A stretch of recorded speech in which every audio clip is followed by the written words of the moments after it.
So, Hello, Lafayette. Cecilia, how are you? I'm doing just fine. It's so nice to be here in your studio again and play music. It's always a blast. Yeah, It's always a blast. And it's just like hello to all those people out there watching us. Yes, as we do our thing. Yes.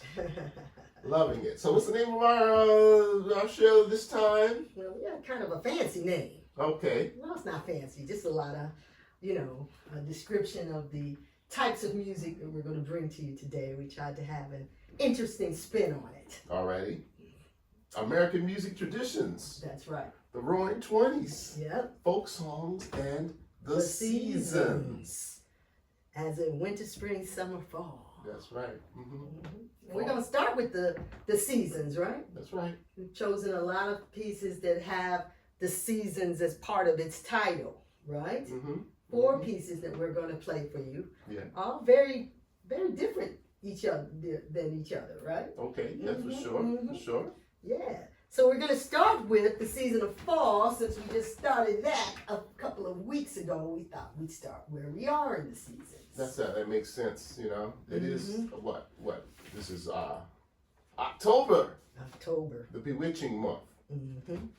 And we're going to start with a Wayne Shorter composition. We thought we'd get a little esoteric first. And although we were talking about this piece yesterday, that's taken from Miles Davis' recording called Nefertiti. Nefertiti, man. And I understand this is one of 3 Wayne Shorter compositions on that record. And Wayne, very prolific, wonderful composer. I would say an extension of Miles Davis and John Coltrane's concept of composition. In the straight ahead era, definitely. And he took it a step farther, as you'll hear the harmonic pieces here. I was talking about different visual artists that you can compare this to in terms of like maybe, some people might disagree with that Dave you say in terms of how those watercolors kind of meld together, but when you stand back and look at one angle, it's one kind of beauty. So about like Debussy and Monet. Oh, and Monet as well, both of those, the impressionistic period of art. This piece sounds like fall. If there is a sound associated with a season. Yeah. So I kind of imagine the colors of, if anybody's ever been to the New England states to go leaf peeking, people are like, leaf peeking, what is that? Well, if you've never been there, it's quite the beauty. Leaf peeking? Not picking? No, peeking. To peek. Yes, to look at observe. The side of the mountains. They look like quilts up there. It's incredibly beautiful. So when I hear this piece, I do think of that. Yeah. And, leaves, falling from the branches as they turn in the preparation for winter. So the harmonic concepts in this piece are quite beautiful as well and unusual and have a degree of difficulty. Yes, man, because these chord changes there, quite challenging. I'm ready when you are.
Pretty Song. Yeah, Pretty Song. That's that first evening we're dealing with.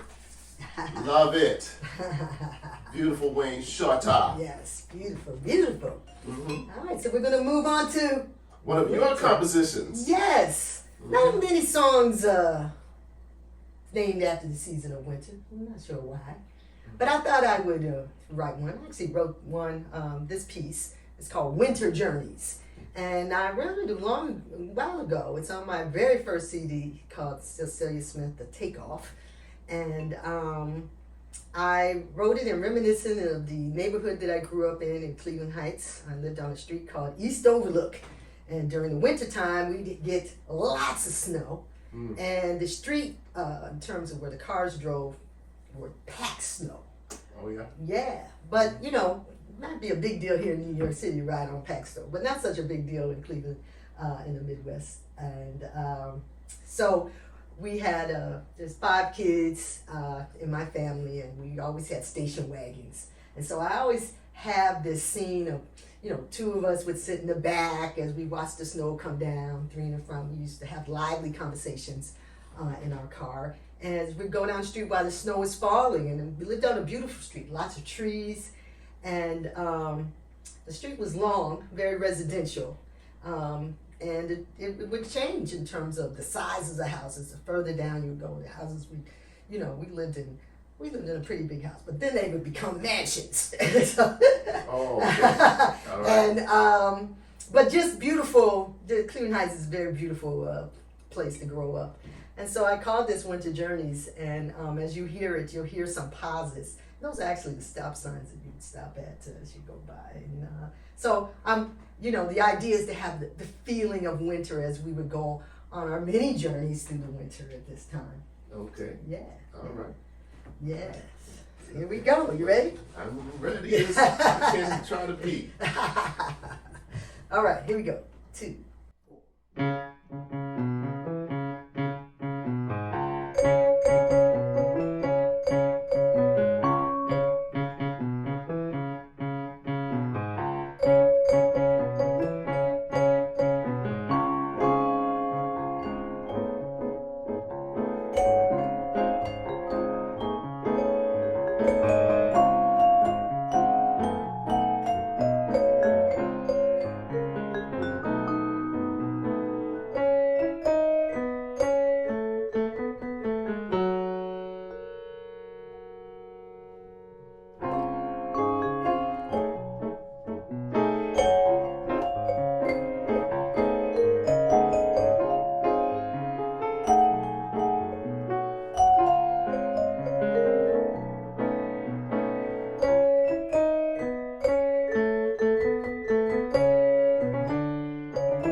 Lovely composition there, Miss Cecilia Smith. Thank you. It's got a little degree of difficulty to it, too, huh? That's lovely. Yeah. All right. So we're gonna move on from winter. That's right. What comes next? Spring. Oh, that's what I heard. Yeah. Spring here. Yeah. All right, and this is actually a Rodgers and Hart composition. Richard Rodgers and Lawrence Hart. That's right. Mm-hmm. And it's actually from a musical from I Married an Angel, I think it's called. Okay. Yes. You say so. Okay. Yes, it's from a musical. And it sounds like spring. One of my favorite renditions is a Kenny Barron rendition of Spring is Here from a record they did in the late 90s called Landscape. I gotta learn that. No, it's so beautiful. But we have put, well, I'll just say Lafayette has put his arrangement stamp on it. Piece is originally written in 4/4 time. He changed it to a waltz. 3/4 time. Yeah, I woke up the other morning just feeling like waltzing. Okay. It just came out. All right. Yeah, because with these standards, we always like to put our own little sparkle on it. And I would say that you did that, Lafayette. Okay. Yes, definitely. It's a very interesting piece, and he put some really beautiful, colorful reharmonizations at the end of the composition too. Okay. So Cool. here we go. All right.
I can see it. It's right around the corner, spring is. Well, we hope.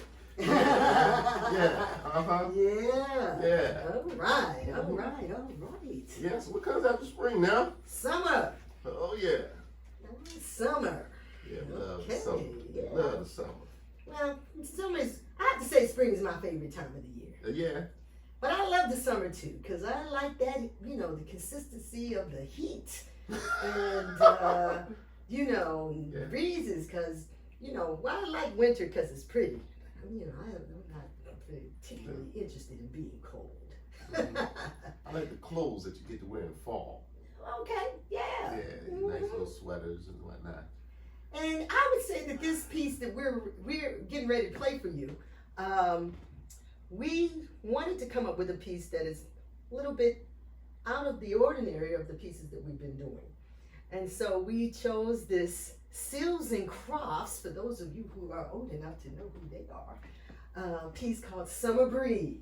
Yeah, written by these two fellas from Texas, little small towns in Texas. Yes. And excellent musicians as well as singers and as well as singers and composers. Mm-hmm.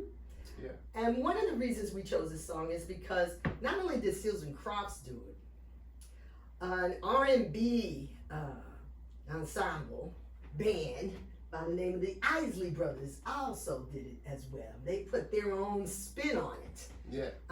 Became a very big hit for the Isleys. Yeah. They have had a really fine guitarist who modeled himself after Jimi Hendrix. Yes. Had a beautiful line that is a part of this song as well. And so I love rearranging, rearrangements of pieces. So this is our rendition of Summer Breeze. There we go. Right.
Good.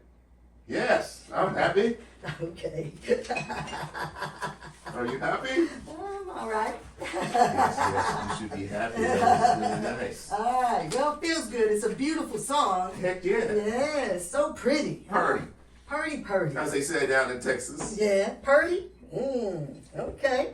So I'm kind of glad that we moved from Summer Breeze to this next one, because Summer Breeze, as people might remember, the Isley Brothers had electric guitars and more electronics going on with it. But the Seals and Cross version had mandolin and acoustic guitar. Yes. Mm-hmm. So we are moving into our folk song aspect of our program. Yes. Uh-huh. And so we're moving to a piece called Shenandoah.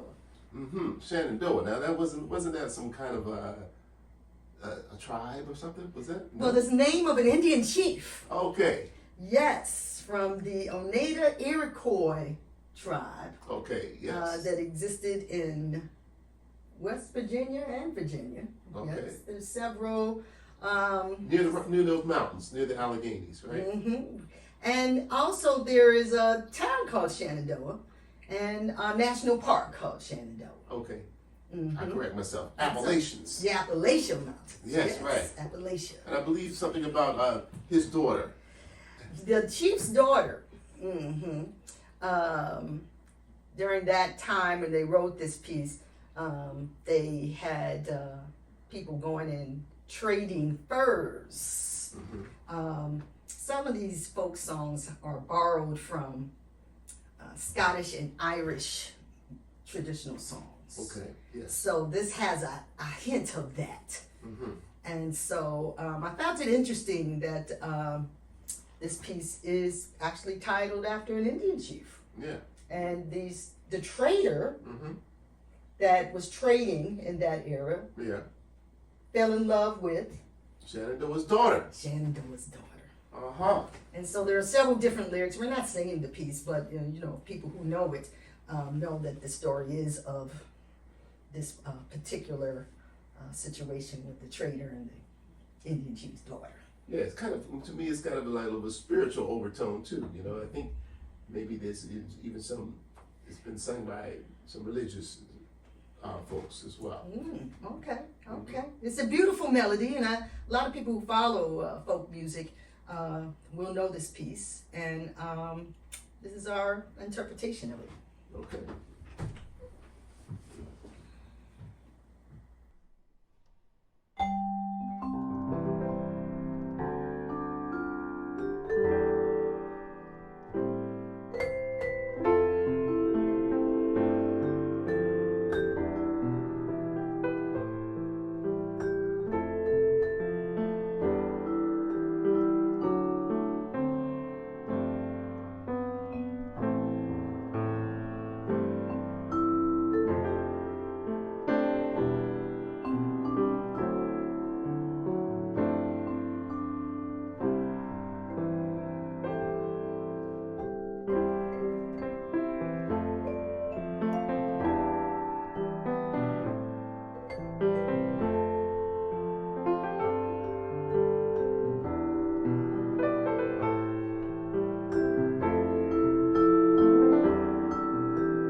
such a pretty song. Sure is. I sure hope y'all enjoyed that. I enjoyed it. Yes.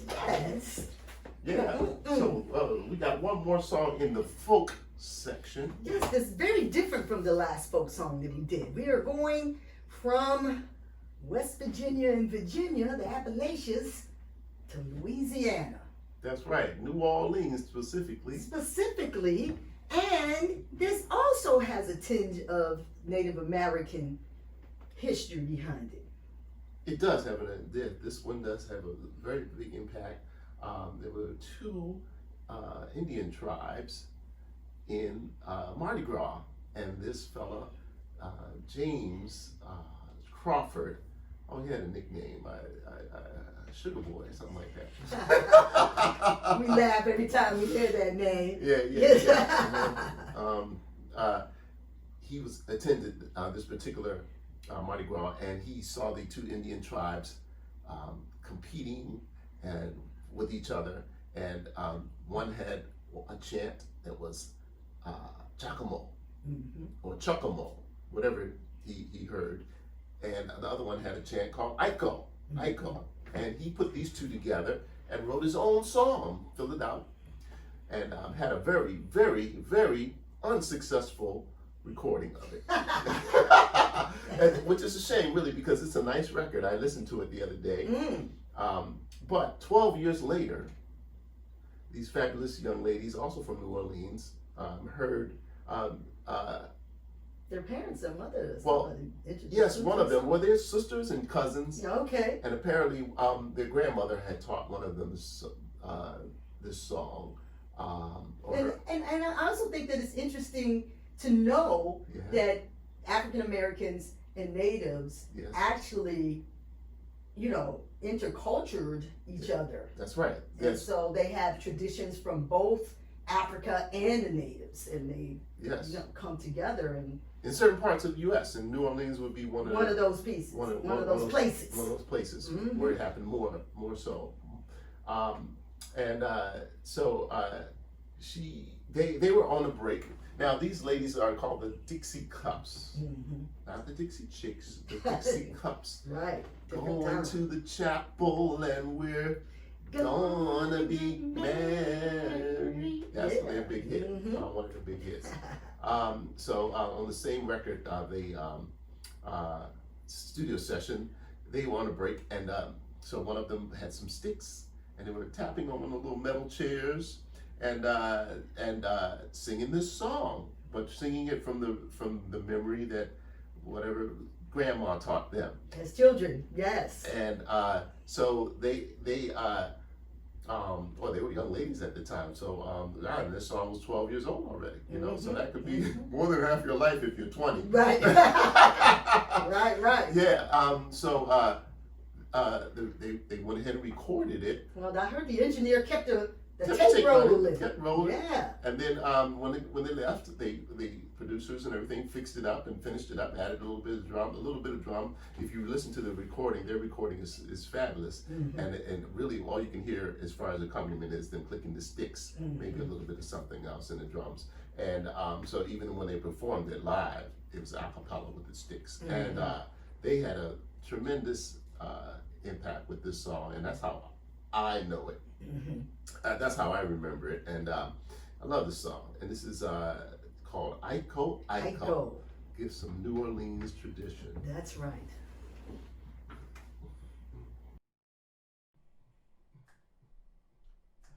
One, two, three.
Okay. All right. That's right, Iko Iko. Iko Iko.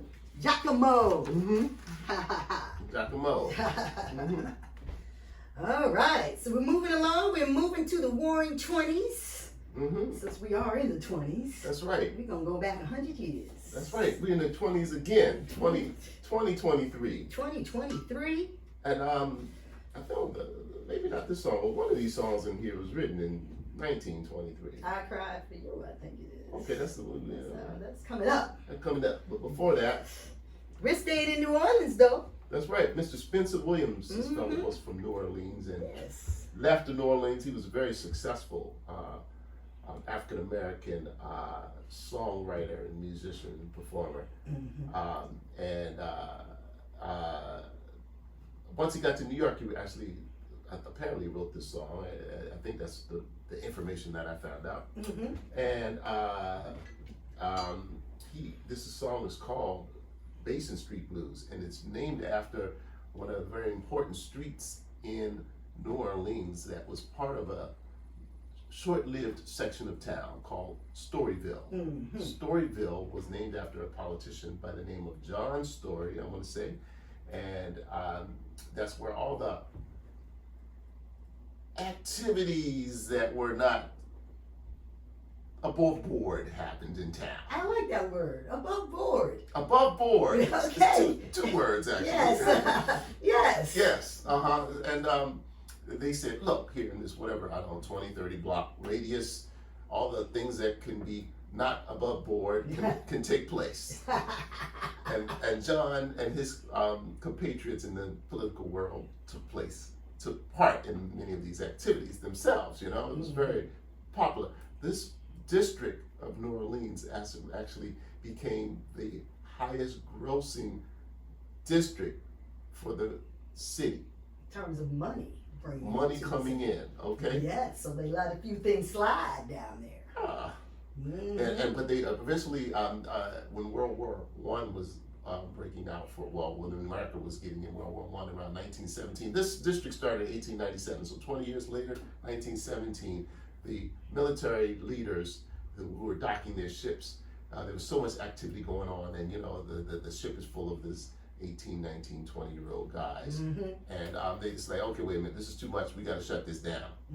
Okay, so that's what happened to Storyville. Anyway, personal note. Yes, you have a very personal note with this. In terms of, there were more than one kind of quote-unquote Storyville where African Americans performed, and there was a culture of integration with everybody. That's right. Black people and white people coming together. And really the art forms were flourishing. This is where Louis Armstrong got his start. In terms of improvisation and jazz. Yes, he was a youngster there. A guy that was a little bit older was Jelly Roll Morton. He was one of the pianists in there, and they were considered professors. They call them fessors, and you had to, in order to qualify as a professor and play in one of these places, you had to know a lot of music, a lot of styles of music. Jazz, Broadway show tunes, classical, popular songs of the day, ragtime music, you know. So my mother's great aunt, Nanny, when this is a lady who raised my mother after her mother passed, and she lived with her Aunt Nanny, great Aunt Nanny, and her second husband in Virginia. And in Virginia, there was another area, I don't know exactly where it was, but I want to assume in the South Boston area, because that's where she was from, Nanny was from. And her first husband was a piano player. And, there you go. And these places were very dangerous places. A lot of stuff was going on there that led to fights. And they say that in Storyville, for example, there was a murder every 5 minutes or something like that. Crazy, right? So, you know, these other places kind of followed suit. And one of the main ways that they dealt with people violently was with the knife. And I understood later on that many pianists that got killed in these areas were stabbed. And my mother's aunt passed away, and my mom moved away and got married to my dad and moved to Baltimore. And there, Nanny had a sister, Aunt Jean. We used to go visit her. And Aunt Jean later on told my mother that this piano player that Nanny was married to, he was killed in a knife fight. He was stabbed. And so that piano that he had owned, Nanny brought it with her from South Boston to the area of Virginia where my mother lived. And then when my mom moved to Baltimore with my dad, brought that piano. That piano is the piano I learned how to play on. There you go. There you go. I think I need to get to it. Okay, all right. That's the piano I learned to play on. Yes. Yes. So yeah. Yeah. I had insisted that Lafayette tell that story. Yes, she did. I Yes, she said, did. you got to tell that story. Yeah, so that's a long way around, and this song is written by somebody from one of those areas. It's called Basin Street Blues. Okay, are you ready to come along with me? I'm going to go along with you as best I can, and we're going to have a very good trip. Okay, well, I'm going to put that. All right, let's travel, y'all. Yeah, right. Here we go.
what y'all started down there in New Orleans. Yeah, boy, they started something serious. Yes, ma'am. Mm-hmm. It's with us today. Today. Endured.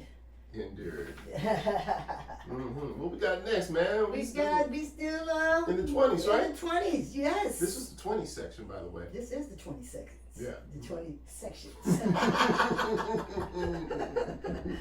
is the 20s, the roaring 20s, and we're seeing why it was so loud down there. Yeah, it was quite lively. The copyright on this is 1929. I guess that's about this song, written by the late great, well, they're both gone now for some time, the great Fats Waller and the great Mr. Andy Razaf, who's an amazing lyricist. He also played piano. And he had been working on this concept of trying to get something with the honeysuckle thing going on for some years, actually, by the time he got together with Fats to write this song. And they apparently were working on writing it together in person. Oh, yeah, this story. Yes. This is and whatever Fats had come up with for a part of the song, Fats was so prolific in composing, he would write something and just totally forget it the next moment. Because he wrote so much, And so he left Andy to finish the song, notate it, etc. And Andy couldn't remember that certain part, so he called Fats. Fats left wherever they were working. Probably went to his gig in what's that section of New Jersey? It's a very beach. Asbury Park. Asbury Park used to be a very popular place where jazz musicians flourished and played, And he went on down to Jersey to do his gig and got a phone call at the club from Andy Razaf. Man, I can't remember what's that part, blah, blah, blah. And of course, Fats couldn't remember it either. So he sang something different over the phone to Andy.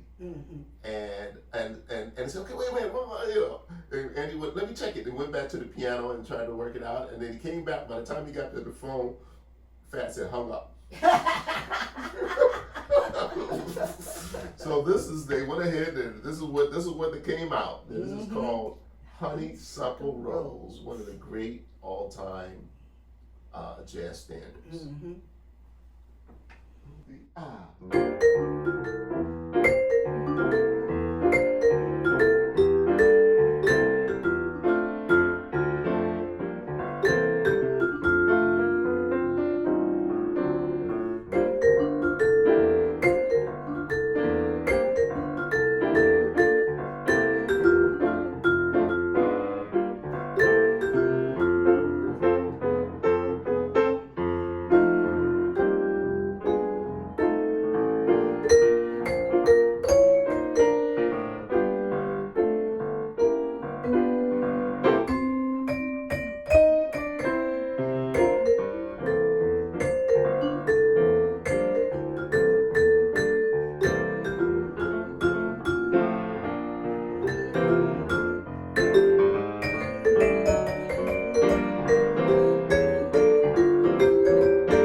That's Honeysuckle right. Rose. Oh, yeah, I like that groove. That was groovy, man. I'm sure Fast is going to call Andy back too, We right? didn't need any drums, man. We ain't got no drums.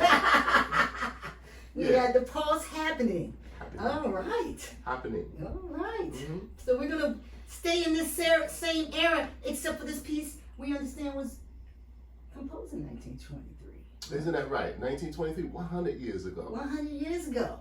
Mm-hmm. Yeah. Yeah. Yes. Well, And this piece is called I Cried for You. I cried for you. Mm-hmm. That's right. I cried for you. But now it's your turn. To cry for me. That's right, baby. That's the lyrics, but we're not singing. But it's in our mind. It's in our minds. So if you see us smile, if you see me smiling, you know that's what I'm thinking.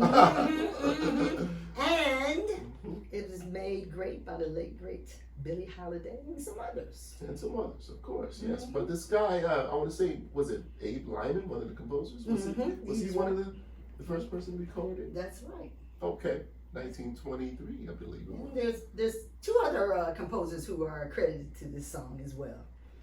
Arthur Freed and Gus Arman. And of course, we have a little bit of a spin on this. We're going to spin it around a little bit. Yeah, we spin it around a little bit. We actually play the piece in one key, but we improvise In another. in another key. You don't need to know those details. Well, it makes it a very, interesting. Those who are musicians that are hearing, they'll say, well, where'd they go? Yeah, where'd they go? I don't see it on the chart. Oh, yeah, they went somewhere special. That's right. So this is our closing piece. There you go. I love this piece, and it's got a lot of interesting spices in the melody. And actually, you're going to take the melody on this piece. I'm going to take the melody. There you go. I'm happy to. All right. Here we go. All right.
Lafayette. Thank you. That was my pleasure. wonderful. My pleasure. Yes. Yes. It's a pleasure Always. And we'd like to thank the University of Michigan, Michigan Medicine. Okay.